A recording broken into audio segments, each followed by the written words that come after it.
And this is my 4-bit computer that I built. And in this video, I'm going to show you some programs that it runs, and then I'm going to explain a bit on how it works. So I'm going to turn it on, and right now it's running a simple program.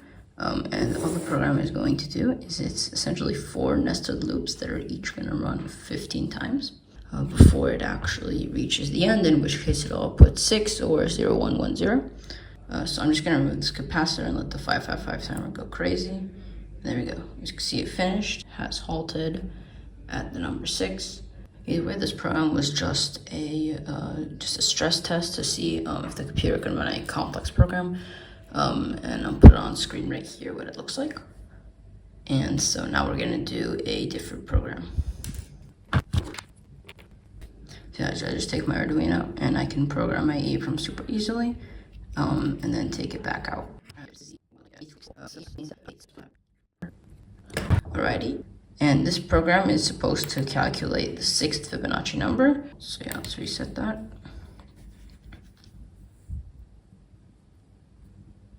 And so as you can see, it reaches 13 every time. Okay, so now we'll get a bit into how the computer itself works. Here we have the clocks. Additionally, here we have the 74 less 161 program counter, like I showed you in the previous build, and a reset button to reset the whole computer. This is a dual data latch, and I use it as a 2-bit binary program counter, and it's used for the in-between clock ticks for the microcode. This right here is a decoder that decodes the clock ticks so that I use it for the microcode's logic. And finally, this right here is just a NAND chip for, the microcode logic itself. Right here we have the EEPROM, which gets fed the 4-bit address here. The immediate output goes to this immediate bus, as well as decoding the opcode right here, which is actually a 3-bit opcode, which is used in all the other logic as well. These logic chips are for the microcode logic. Here we have these 2 chips are the multiplexer. They're just 2 tri-state buffer chips that I use as a multiplexer because I don't actually have proper multiplexer chips. Here you can see 5 chips, and these are actually the ALU. And finally, right here we have the accumulator visualizer. All it is it's a little LED panel with some transistors so that it works on the logic levels, and then some built-in resistors. You can see my soldering skills are not very amazing. Okay, so next up right here is the accumulator. It's 2 of these chips, which are data latches, so total 4 data latches.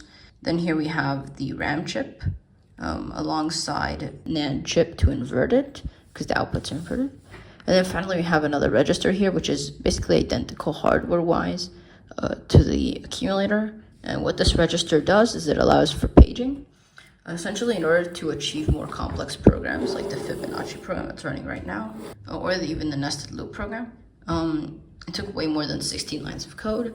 So use a second register that I can set with the immediate value. Basically, we set the address, and then this sets the upper 4 bits of the address, and then this one keeps counting the lower 4 bits, so that way I'm actually able to navigate the pages.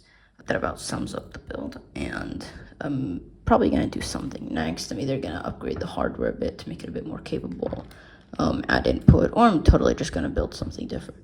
But yeah, this hopefully sums up the project, and see you next time.